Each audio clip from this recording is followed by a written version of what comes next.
अगर आप लोगों ने इसका पहला पार्ट नहीं देखा तो आप उसका पहला पार्ट देख लीजिए, तभी आपको आगे की मूवी समझ में आएगी। पहला पार्ट का लिंक मैं डिस्क्रिप्शन और पिन कमेंट में दे दूंगा, आप वहां से चेकआउट कर सकते हैं। वीडियो को लंबा न करते हुए चलिए हम अपनी कहानी स्टार्ट करते हैं। कहानी की शुरुआत में हम जोएल को देखते हैं। उसके ऊपर इस्माइल का कर्ज आ चुका है। जोएल को अपना कर्ज ट्रांसफ़र करना है, इसलिए वह एक आइडिया सोचता है। वह दो क्रिमिनल के पास जाने की सोचता है ताकि वह अपना कर्ज ट्रांसफ़र कर सके। वह एक को मार देगा और दूसरे वाले को देखने देगा ताकि कर्ज उस पर ट्रांसफ़र हो जाए। एक को तो वह मार देता है, लेकिन दूसरा वाला उल्टा उसी पर ही शूट आउट करने लगता है, जिसमें वह जोएल के हाथों गलती से मारा जाता है। जोएल को लगता है कि उसका प्लान फेल हो गया है। तभी हम देखते हैं वहाँ पर लुइस नाम का ड्रग डीलर आता है। जोएल के पास मौका अच्छा था, लुइस वहाँ से भागने लगता है। जोएल उसके पीछे पीछे जाता है। बाहर और भी गैंगस्टर थे जिनकी गाड़ी से कुचलकर वह मारा जाता है। पिछली मूवी के सारे कैरेक्टर इस मूवी में मर चुके हैं। अब यहाँ से नई कहानी शुरू होती है।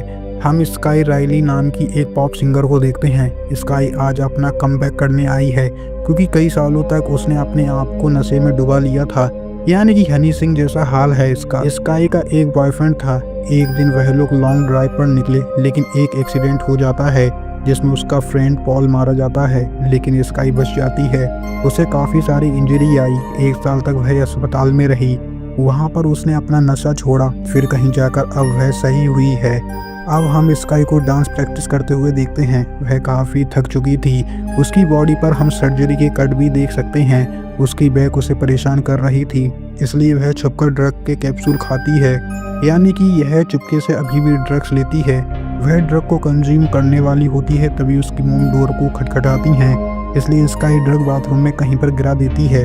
अब स्काई के असिस्टेंट उसे होटल ड्रॉप करने के लिए जाते हैं। स्काई के पेट में काफ़ी दर्द हो रहा था, इसलिए वह लुइस को मिलने के लिए बुलाती है।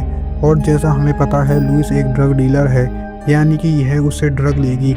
वो दोनों स्काई को ड्रॉप कर देते हैं, लेकिन स्काई वहाँ से टैक्सी पकड़कर लुइस के घर की तरफ निकल जाती है। लुइस दरवाज़ा खोलता है। हम देखते हैं वह काफ़ी ज़्यादा घबराया और परेशान है। तलवार की नोक पर वह उससे पूछता है कि तुम यहाँ पर क्या कर रही हो। स्काई कहती है कि तुमने ही तो मुझे यहाँ पर बुलाया था। लुइस उससे कहता है कि मैंने तुम्हें कोई मैसेज नहीं किया। यहाँ हमें पता चलता है कि असल में यह मैसेज उसी एंटिटी ने किया था। लगता है जोएल लुइस के सामने मरा था, इसलिए उसका कर्ज उस पर ट्रांसफ़र हो गया है। स्काई उससे ड्रग लाने के लिए कहती है। लुइस कमरे में गया, लेकिन काफ़ी देर तक वह बाहर नहीं निकलता, तो वो उसे देखने के लिए जाती है। लुइस अंदर के माहौल से डरता हुआ बाहर निकलता है। ऊपर देखकर वह काफ़ी घबरा रहा था, और हमें पता है कि वह चीज़ सिर्फ लुइस को दिखाई दे रही है। स्काई उसे संभालने की कोशिश करती है। तभी हम देखते हैं अचानक से लुइस स्माइल करने लगता है। फिर वह उसके सामने वेट प्लेट उठाता है और उससे अपना सिर कुचल देता है और मारा जाता है। स्काई यह सब देख कर के तो शॉक हो जाती है।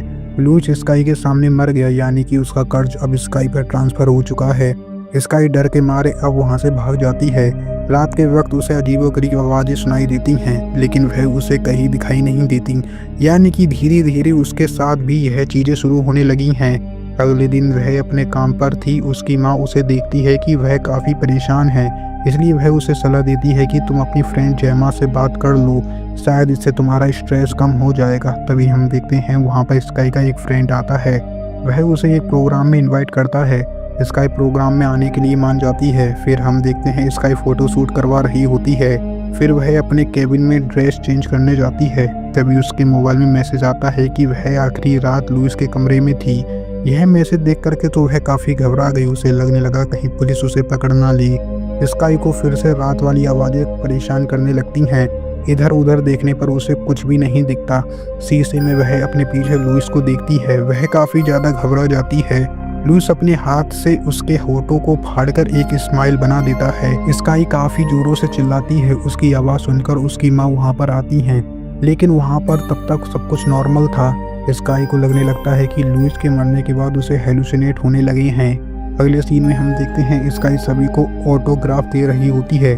तभी उसकी नज़र एक बच्ची पे पड़ती है जो अजीब तरीके से मुस्कुरा रही है। खैर, अब हम रात का समय देखते हैं।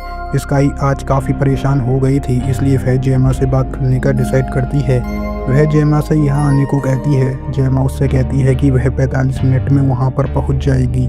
स्काई के घर में एक व्यक्ति उसे मारने पीछे पड़ जाता है। उससे बचाते हुए वह बाहर जाती है। बाहर जेमा आई हुई थी। फिर वह उसके साथ मिलकर एक लैंप उठाती है और उस व्यक्ति को मारने जाती है, लेकिन अब वह वहाँ पर नहीं होता। जेमा स्काई से पूछती है कि तुम्हें क्या हुआ है।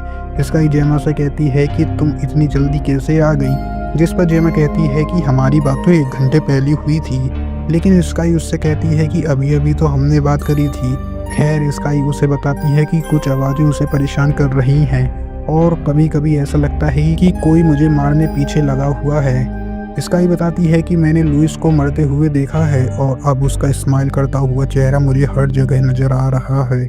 जेमा उसे संभालती है और आज रात उसके साथ रहने का फैसला करती है। रात में स्काई अपना एक्सीडेंट का सपना देखकर उठती है। जेमा उससे पूछती है तो वह बताती है कि उसके अंदर डार्कनेस भरा पड़ा है और वह उससे निकलना चाहती है। पॉल की मौत का जिम्मेदार कहीं ना कहीं वह अपने आप को मानती है। जेमा उससे कहती है कि तुम अपने आप को गिल्टी समझ रही हो, कहीं तुम बुरी इंसान तो नहीं। उसके मुंह से यह बात सुनकर वह थोड़ी शॉक हो जाती है। तभी हम देखते हैं जेमा उसकी तरफ स्माइल फेस करी हुई खड़ी थी। स्काई काफ़ी ज़्यादा घबरा गई। तभी हम देखते हैं वह उठ जाती है, यानी कि अब तक उसने जो देखा वह सब कुछ सपना था। अगले दिन जेमा स्काई से कहती है कि अब उसे जाना होगा। अंदर ही अंदर स्काई उसे जाने से मना करती है, लेकिन उसे भी अपने काम पर जाना था, इसलिए वह उसे जाने देती है। अब हम देखते हैं स्टेज पर डांस करते वक्त स्काई का पैर टूट जाता है। वह चिल्लाती है और उसकी मदद करने के लिए कुछ लोग आती हैं, लेकिन जब वह फिर से देखती है तब उसके पैर सही सलामत थे। स्काई बहुत परेशान हो चुकी थी, इसलिए वह अपने मेकअप रूम की तरफ निकल जाती है। उसका रूम पूरी तरीके से तहस नहस था। इसका इल्जाम वह एक वर्कर पर लगाती है, लेकिन उसकी माँ उससे कहती है कि यह वर्कर तो पूरे समय मेरे साथ था, तुम्हें शायद कोई गलतफहमी होगी। उसकी माँ को उस पर थोड़ा शक होता है, इसलिए वह उससे कहती है कि तुमने ड्रग लेना तो शुरू नहीं कर दिया। स्काई उनसे कहती है कि उसने कोई भी ड्रग नहीं लिया। खैर, उसकी माँ उसे संभालती हैं, क्योंकि थोड़ी देर बाद उसे वही प्रोग्राम में जाना है जिसमें उसके फ्रेंड ने उसे इनवाइट किया था। स्काई काफ़ी परेशान हो चुकी थी, इसलिए वह वहाँ जाने से साफ साफ मना कर देती है, लेकिन उसकी माँ उसे समझाती है कि वहाँ जाना जरूरी है। स्काई उनकी बातों को मान जाती है। हम देखते हैं स्काई को फिर से वही व्यक्ति मैसेज करता है। वह बताता है कि मैं जानता हूँ कि तुम पॉप सिंगर स्काई हो, लुइस की मौत के वक्त तुम वहाँ पर थी। यह देख करके तो लुइस फिर से घबरा जाती है। अब हम देखते हैं स्टेज पर लुइस को बुलाया जाता है, लेकिन तभी एक मक्खी उसे परेशान करने लगती है। उसे मारने के चक्कर में उसकी लिपस्टिक खराब हो जाती है। लुइस टेलीप्रॉम्प्टर को देकर स्पीच देने लगती है और स्पीच में वह पॉल को इनवाइट करती है। वह काफ़ी ज़्यादा शॉक हो गई, क्योंकि पॉल उसका वही फ्रेंड है जो एक्सीडेंट में मारा गया था। पब्लिक भी सोचने लगती है कि उसने पॉल का नाम क्यों लिया। तभी उसके सामने पॉल आ जाता है, जो क्रीपी स्माइल लेकर उसके पास आ रहा था। यह सब कुछ सिर्फ स्काई देख पा रही होती है और वह काफ़ी ज़ोर ज़ोर से चिल्लाती है। एक औरत उसे संभालने के लिए आई तो उस औरत के अंदर उसे पॉल नजर आया। वह उसे धक्का मार के गिरा देती है। इवेंट पूरी तरीके से खराब हो चुका था और साथ ही साथ उसका नाम भी। स्काई घर गई, फिर उसे मैसेज आता है। वह व्यक्ति कहता है कि मैं जानता हूँ तुम कितने बड़े खतरे में हो और मैं तुम्हें इस खतरे से बाहर निकाल सकता हूँ। उस व्यक्ति की बताई हुई लोकेशन पे स्काई पहुँच जाती है। वहाँ पर उसे एक व्यक्ति मिल जाता है जिसका नाम मॉरिस है। मॉरिस स्काई को बताता है कि जो चीज़ें तुम्हें परेशान कर रही हैं वह असल में एक कर्ज है जो ट्रांसफ़र होकर तुम्हारे पास आया है।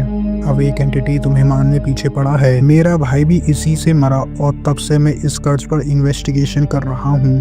अगर तुम्हें इस कर्ज से बचना है तो तुम्हें होस्ट से पहले अपने आप को मारना होगा ताकि कोई तुम्हें देख ना पाए। स्काई उस पर काफ़ी गुस्सा हो जाती है, क्योंकि वह उसको खुद मरने को कह रहा था। मॉरिस उसे समझाता है कि मैं तुम्हें मरने के लिए नहीं कह रहा हूँ, बल्कि तुम्हारे दिल को कुछ समय के लिए रोक दूंगा, जिससे ऐसा लगेगा कि तुम मर चुकी हो। स्काई इस चीज के लिए रेडी नहीं होती। अब वह वापस अपने होटल में जाती है और अपना सामान पैक करने लगती है। तभी उसकी पीठ में काफी दर्द होने लगता है और गुस्से में अपना सामान वह इधर उधर फेंक देती है। थोड़ी देर बाद अपने आप को संभालने के बाद वह बाहर जाती है। वह वहाँ पर कुछ लोगों को देखती है जो असल में उसके बैक डांसर हैं। वह एक क्रीपी स्माइल के साथ खड़े हुए थे और उसे घूरे जा रहे थे। फिर धीरे धीरे वह उसके पास गए और उसका मुंह उसके बाल उखाड़ने लगते हैं। अब हम एक पास्ट का सीन देखते हैं। पॉल और स्काई नशे की हालत में थे। पॉल ड्राइव कर रहा होता है। स्काई उससे झगड़ा कर लेती है और गुस्से में स्टीयरिंग दूसरी तरफ मोड़ देती है। फिर एक एक्सीडेंट होता है जिसमें पॉल की मौत हो जाती है। स्काई की आँख खुलती है तो उसके सामने उसकी माँ बैठी हुई थी। स्काई के पास काफ़ी सारा काम था लेकिन सारी मीटिंग वह कैंसिल करवाती हैं, जिस पर उसकी माँ गुस्सा होती है। वह कहती है कि अगर तुमने ऐसा किया तो तुम्हारा करियर चौपट हो जाएगा। स्काई उनसे कहती है कि मेरे दिमाग में जो चल रहा है शायद आप फील कर सकती तो आप मुझे समझ सकती थी। तभी हम देखते हैं उसकी माँ क्रीपी स्माइल करके उसके सामने आती हैं। फिर वह कांच का एक टुकड़ा लेती हैं और अपने गले को चीर देती हैं। यह देखकर वह वहां से भागने लगती है। आगे जाने पर वह देखती है कि वह गिलास पीस तो उसके हाथों में ही है और उसके हाथों में खून लगा हुआ है, यानी कि उसने अपनी माँ को मार दिया है। वह काफ़ी ज़्यादा घबरा गई। वह इस कर्ज को अब ख़त्म करना चाहती है। वह बाहर गई तो वहाँ पर उसे जेमा मिल गई। फिर उसकी गाड़ी में बैठकर वह वहाँ से चली जाती है। स्काई मॉरिस को मैसेज करती है और मिलने के लिए बुलाती है। स्काई जेमा से उसे अकेला छोड़ने के लिए कहती है क्योंकि आगे वह किसी और का बुरा नहीं देख सकती, लेकिन जेमा उसके साथ जाना चाहती थी। तभी हम देखते हैं स्काई को जेमा का उसी दिन का मैसेज आता है जिसमें हमें पता चलता है जेमा उससे मिलने के लिए आई ही नहीं थी और यह जो अभी सामने बैठी है वह वही एंटिटी है। स्काई अब अपने दिमाग पर पूरा काबू करने की कोशिश करती है। जब वह ऐसा करती है तो फिर से सब कुछ नॉर्मल हो जाता है। अब वह मॉरिस के पास जाती है। मॉरिस के पास एक फ्रीजर है जिसमें कुछ समय तक उसका दिल धड़कना बंद कर देगा। इस प्रक्रिया में उसे एक इंजेक्शन लगाया जाएगा। मॉरिस कुछ काम के लिए बाहर गया, तभी हम देखते हैं वही एंटिटी उसे स्काई बनकर उसे परेशान करने लगती है। एंटिटी उसके दिमाग पर पूरा काबू करने की कोशिश कर रहा था, इसलिए स्काई जल्दी से इंजेक्शन उठाती है और अपने आप में इंजेक्ट कर लेती है। लेकिन यह भी सब उसका एक ख्वाब था। असल में उसने इंजेक्शन नहीं लगाया, वह उसे क्लोजेट के अंदर बंद कर देती है। तो शॉकिंगली वह खुद को एक स्टेज पर पाती है जहां पर बहुत सारे लोग थे। सामने हम वही एंटिटी को देखते हैं जो स्काई के रूप में है। वह अपना पेट फाड़ती है और उसमें से असली एंटिटी बाहर निकलती है। फिर वह स्काई के मुंह को फाड़कर उसके अंदर चली जाती है। अब स्काई सभी के सामने माइक अपनी आंख में घुसेड़कर अपने आप को मार देती है, यानी कि यह कर्ज अब उसके जरिए सभी तक फैल चुका है। यह मौत का खेल आगे ऐसा ही चलता रहेगा और इसी के साथ हमारी मूवी यहीं पर ख़त्म हो जाती है।